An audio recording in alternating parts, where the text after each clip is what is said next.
Colo de Amiga.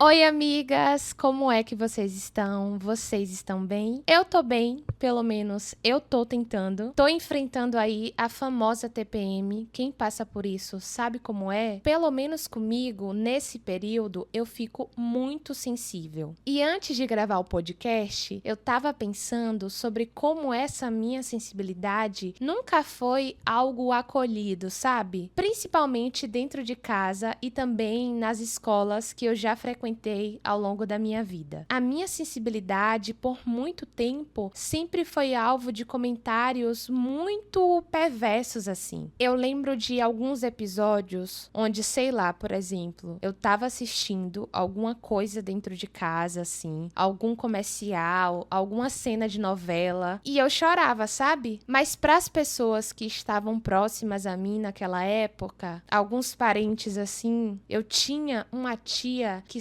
sempre que ela me via chorar, ela falava que eu era muito dramática, que uma mulher sensível como eu nunca iria conseguir alcançar nada na vida. E amigas, escutar esse tipo de coisa é muito doloroso. E sem perceber, eu evitei por muitos anos me expressar na frente das pessoas, sabe? Quando eu percebia que eu estava emocionada com alguma coisa, eu me escondia para chorar, basicamente, ou eu engolia aquele choro. E foi somente depois da terapia e depois também de mudar de casa, de me tornar uma pessoa adulta, que eu entendi que a minha sensibilidade é uma das partes mais autênticas que eu carrego comigo. E talvez pensar na minha sensibilidade é pensar em uma criança que vivenciou uma educação muito rígida, muito protetora, e me dói muito pensar isso, amigas, mas definitivamente eu jamais voltaria a ser criança, sabe? Eu jamais retornaria para a infância que eu vivi. E não que ela tenha sido a mais catastrófica, a mais dolorosa, afinal, essa não deveria ser a experiência de nenhuma de nós, mas a realidade a qual eu passei, de não me sentir pertencente, de não me sentir ouvida, é uma das coisas que mais me machucam e que eu sempre abordo sobre esse tema na terapia, nos meus textos. Inclusive, tem um texto do meu livro, esse aqui, ele é muito potente assim pra mim, onde eu coloquei que às vezes o que a gente passa não é drama, sabe? É falta de afeto. E ter consciência disso depois de adulta foi muito importante para que eu aprendesse a acolher os meus sentimentos. E não somente a acolher os meus sentimentos, mas exercer uma autonomia que nunca foi me direcionada. Eu sempre ocupei muito esse lugar da filha boazinha, da aluna que não dá trabalho, da sobrinha que dá orgulho para todo mundo. E eu vivi um longo ciclo de só fazer coisas para agradar as pessoas. E com isso, eu só fazia aquilo que as pessoas mandavam, que as pessoas queriam. Eu não sabia, até uns 3 anos, sair sozinha, escolher as minhas próprias coisas. Eu tinha uma dependência emocional muito grande das minhas relações e não aprendi a desenvolver uma relação comigo. Isso só me foi possível depois que eu saí de casa e depois que eu comecei a fazer a terapia. Honestamente, amigas, viva a terapia na nossa vida. Teve uma sessão de terapia em específica que me marcou muito, pois a minha antiga psicóloga, Ana,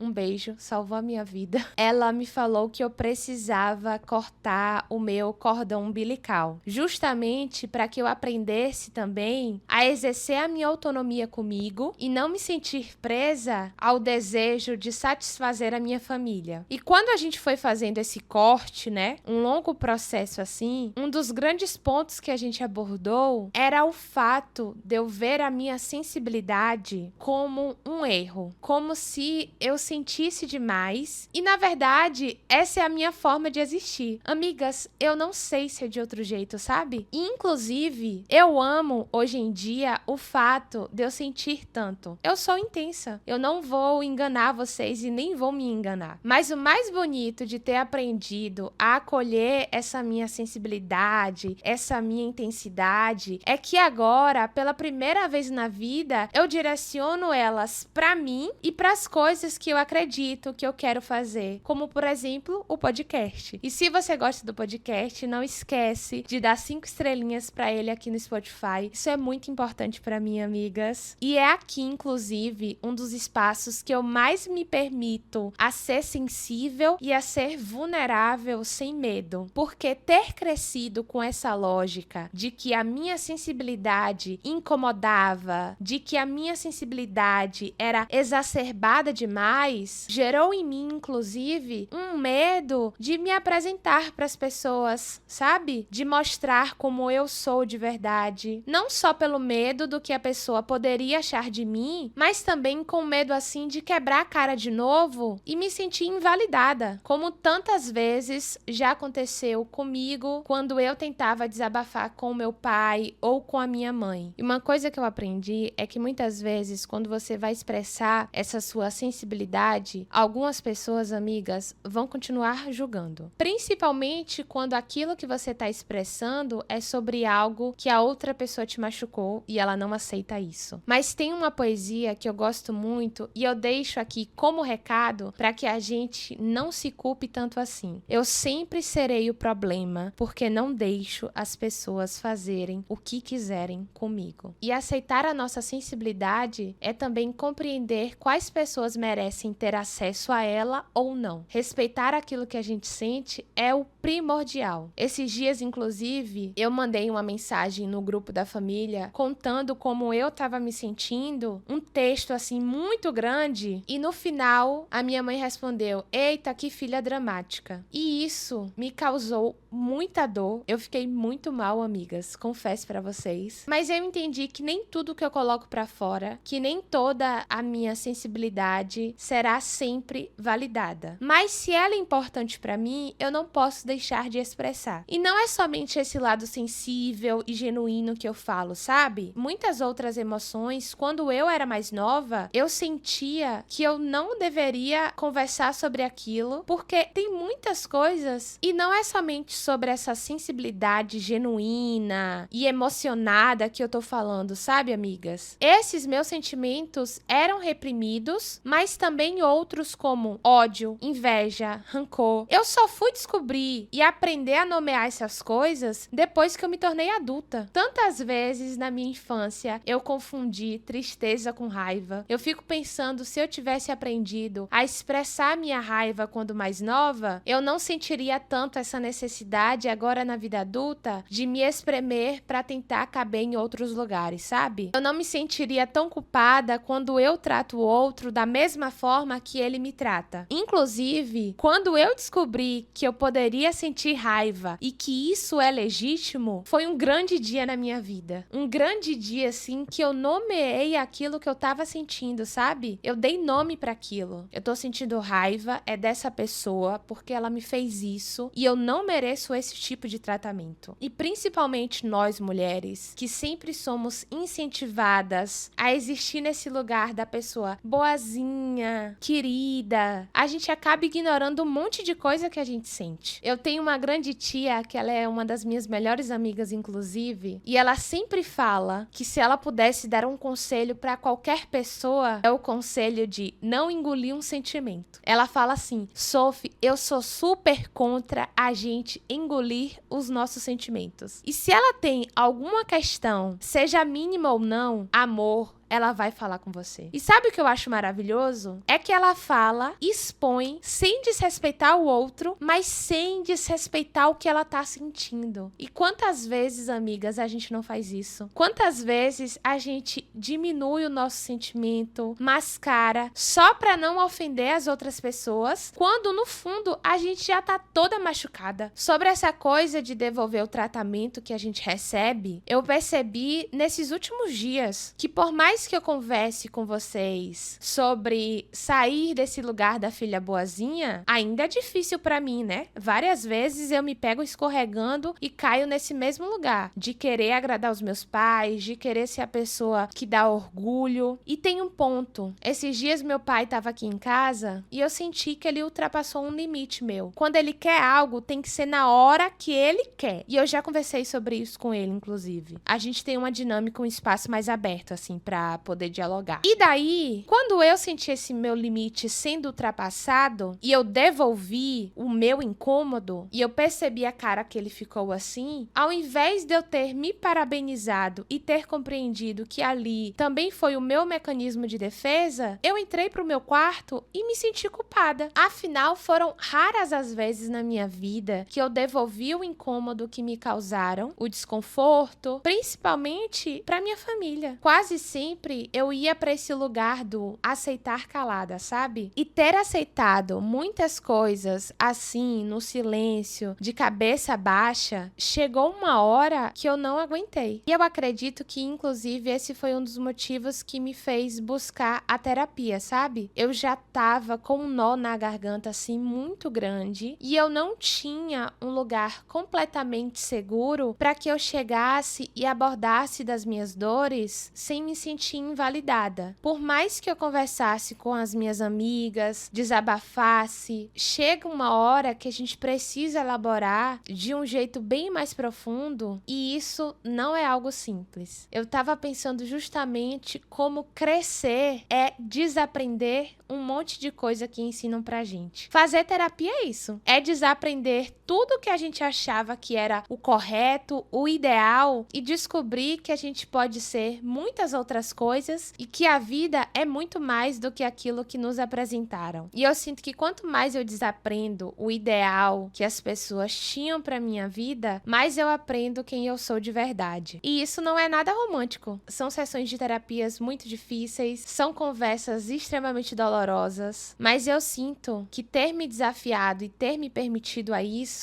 me fez reconhecer que eu não sou só silêncio, que eu tenho um monte de barulho, e esse barulho, ao mesmo tempo que é muito alegre, ele também carrega muita sombra. Amigas, eu tenho um bom humor, sabe? No meu grupinho de amigos, eu sou muito responsável, assim, por fazer a galera rir. Esse é o meu papel e eu amo, mas eu também tenho aprendido a me fazer rir, e a rir comigo, e a identificar os meus sentimentos e nomeá-los, e direcioná-los, e saber que eu não preciso sentir culpa por sentir tanto assim. Essa é a minha forma de levar a vida e eu celebro. Tem uma coisa que a Nathalie Neri falou uma vez, que eu gosto muito, é que muitas vezes quando você tá, por exemplo, chorando na sala de cinema ou mostrando algum tipo de sensibilidade na frente de outra pessoa, alguém pode chegar pra você e questionar: meu Deus, por que você tá sentindo isso? Meu Deus, qual o sentido disso? E a Nathalie falou uma vez algo que me flechou muito. Ainda bem que nem tudo faz sentido, porque imagina que chato seria se a gente fizesse sentido pra todo mundo, sabe? É aceitar também um pouco dos nossos próprios mistérios, assim. E que nem tudo nosso precisa ter importância para o outro. Mas só de ter importância para você e você de fato sentir aquilo, amor já pega para si e elabora e cuida, porque é seu. Se você não cuidar, quem vai? E eu jamais voltaria a ser criança, amigas. Não somente porque eu tive a minha sensibilidade toda reprimida e desumanizada, mas porque tem algumas coisas que eu aprendi a valorizar em mim no agora que eu não gostaria de perder. E eu não sei se os ambientes que eu frequentei na minha infância estariam ou se eles estão prontos para me ensinar que tá tudo bem desagradar as outras pessoas. Eu frequentei uma escola onde eles tinham uma educação muito rígida e muito cristã, onde eles estimulavam, né, a todo momento as mulheres ocuparem esse lugar de serviço, de submissão. E eu cresci acreditando mesmo, assim, fielmente, que essa seria a minha trajetória de vida. Servir o outro e silenciar os meus sentimentos. E é muito interessante pensar que, por exemplo, quando eu era mais nova e fantasiava a minha vida adulta, a minha adolescência, eu imaginava que seria tudo uma linha reta simples. Eu faço faculdade, trabalho, pego minha caneca de café, vou para os lugares, chego em casa, faço o jantar do meu marido. Nessa época, a minha sexualidade eu já reprimia. Tenho filho e agora me dedico a cuidar desse filho. Quando eu idealizava a minha vida, quando mais nova, nova, eu esquecia dos meus sentimentos. Eu não sabia, por exemplo, que eu iria sim conquistar várias coisas, que eu iria sim alcançar alguns sonhos, mas nesse percurso eu ia sofrer, eu ia sentir inveja, eu ia me comparar. E é algo que eu gostaria muito, muito mesmo que tivessem chegado pra mim e falar: amor, você vai sim realizar o seu sonho, mas vai ser tanto percalço até chegar lá, que é bom você se preparar, que é bom você entender que você vai estar com você e que isso é a parte mais preciosa do caminho, é saber ser fiel a si mesma. Eu realizei grandes sonhos, amigas. Esse livro aqui, Acreditar em Mim, é a minha única possibilidade de existir, inclusive, é um dos maiores deles. Pra quem quiser, tem um link aqui na descrição desse episódio, mas por muitos anos, quando eu imaginava esse sonho se realizando, eu não pensei que eu iria sentir frustração, que eu iria sentir medo, insegurança. E talvez, se a gente tivesse aprendido desde a infância que o que a gente sente é valioso, seja lá qual o sentimento que estiver passando na gente, a gente teria aprendido também mais sobre o nosso próprio valor. Porque quando eu comecei a entender que eu sentia raiva, que eu sentia culpa, antes de achar isso magnífico e ficar feliz por saber identificar, eu me senti muito mal. Como assim eu sinto raiva? Como assim eu sinto inveja? Eu deveria ser pura, né? Essa ideia muito perversa e enraizada que a gente tem do que é ser uma mulher boa para o mundo, do que é ser uma boa pessoa, porque somente sendo uma boa pessoa que a gente vai conseguir alcançar coisas boas. E não é assim. A gente não se resume em uma simplicidade, sabe? Eu amo, inclusive, saber que eu sou um ser humano muito complexo,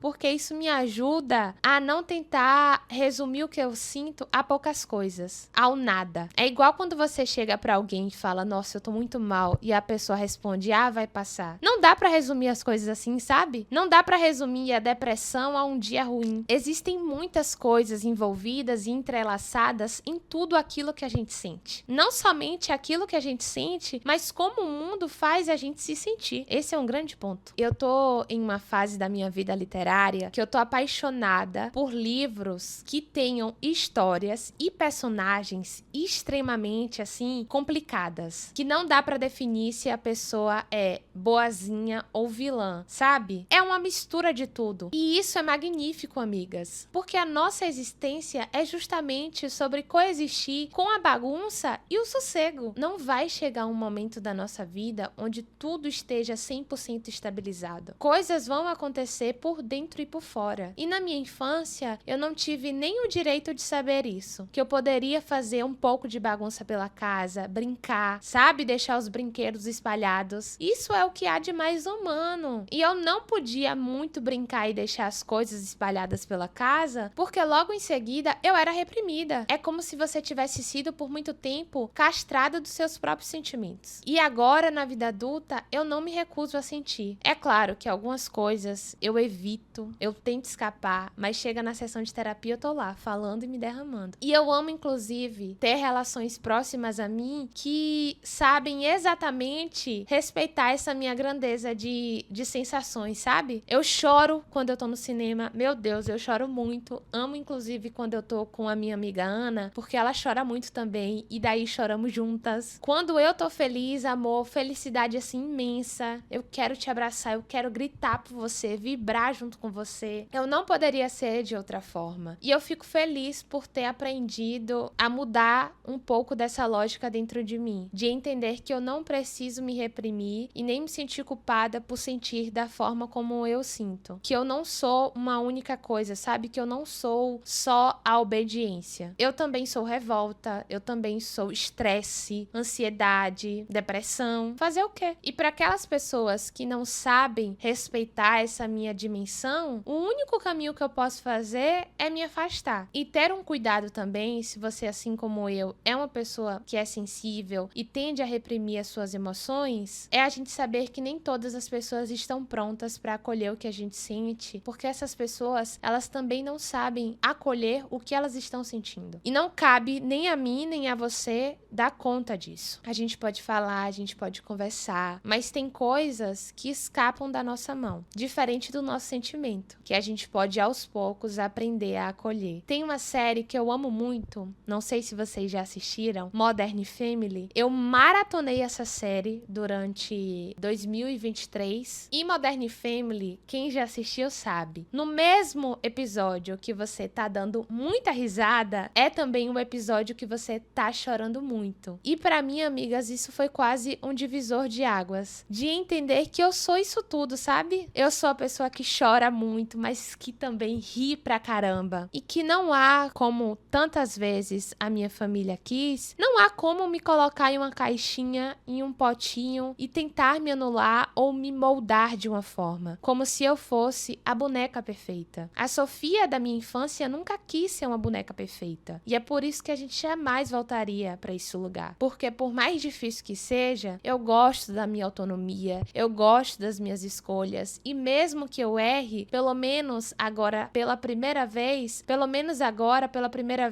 eu posso errar por mim, escolher por mim. E quando você erra por uma escolha que é do outro, meu Deus, a culpa vem em dobro, como tantas vezes eu já senti. Quando eu chegava em casa e tinha tirado nota baixa para uma prova que os meus pais estavam com grande expectativa, assim. Quando, na verdade, eu também deveria ter sido acolhida, sabe? Não dá para aprender tudo, principalmente quando você faz sempre tudo sozinha. E eu sempre estudei muito sozinha também. Queria muito dar satisfação e alegria para os meus pais através das notas. E quando eu não consegui alcançar, faltou muito acolhimento, sabe? Uma ausência, assim, de apoio e de bem-querer que me fez, por muito tempo, duvidar da minha capacidade. E agora, na vida adulta, eu sei que errar é só uma parte do degrau. Não é o que define toda a minha trajetória. E, honestamente, amigas, se a gente tivesse aprendido, né, esses detalhezinhos que são tão cruciais quando a gente era mais nova, a construção da nossa autoestima e do nosso amor próprio seria completamente outra. E é isso, amigas. É saber que a nossa sensibilidade, a nossa vulnerabilidade, todos esses detalhes que nos formam, nos tornam autênticas. Às vezes eu confesso que quando eu vou para um lugar, por exemplo, e eu me expresso muito, eu falo bastante assim, eu fico com medo e eu sinto até um pouco de ressaca da minha autenticidade, quando você usa muito a sua bateria social. Mas mesmo que eu sinta um pouco dessa ressaca, eu celebro comigo. Eu falo, nossa, Sophie, você tá realmente conseguindo ser você. E nem sempre isso é fácil, né? Por muito tempo, esse foi o meu maior desafio e uma descoberta que eu só fiz depois que eu cresci, que eu poderia mesmo ser eu. Por isso que a capa do meu livro é um passarinho saindo da gaiola, porque muito tempo eu queria permanecer nessa gaiola para agradar todas as pessoas, mas no fundo eu só tava me machucando. E se a minha infância, pelo menos para mim, representou esse lugar onde eu me via presa, sem poder voar, pelo menos agora na vida adulta, mesmo quando eu não posso voar, a escolha do pouso é minha. A escolha do voo é minha. E é claro, amigas, eu entendo que crianças e adolescentes precisam mesmo de limites, que não dá pra gente fazer tudo que a gente quer. Nem na vida adulta a gente pode, mas tirar nossa autonomia e nos colocar em um lugar de fantoches, como se a gente não tivesse escolhas e desejos e sentimentos, é muito cruel. Mas que pelo menos agora, tendo consciência disso, que a gente possa fazer um movimento contrário de acolher aquilo que a gente sente. Antes dos conselhos, não esquece de favoritar o podcast, dar 5 estrelinhas e comentar aqui o que você achou. Não sei se eu gostei desse episódio, eu acho que eu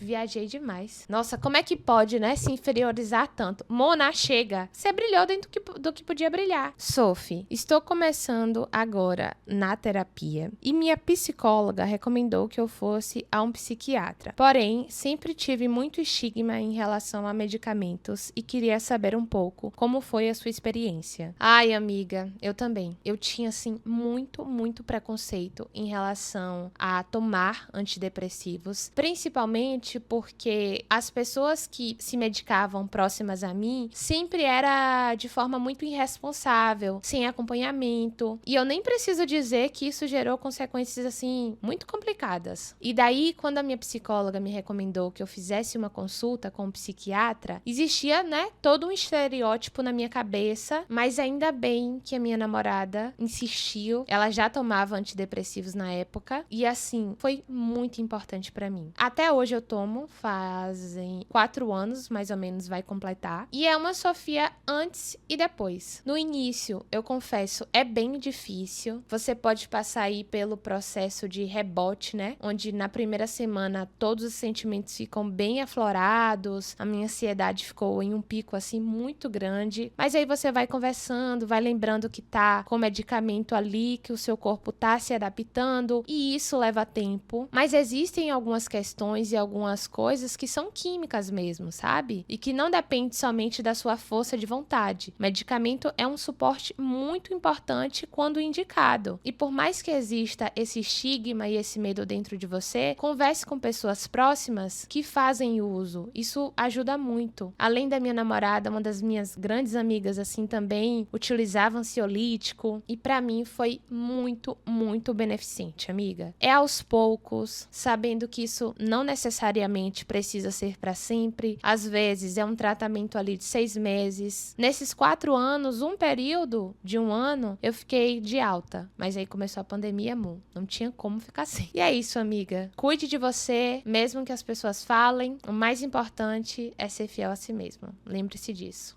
Amigas, um beijo. Espero que esse episódio tenha sido pra vocês um colo, assim como foi pra mim. E a gente se vê na semana que vem.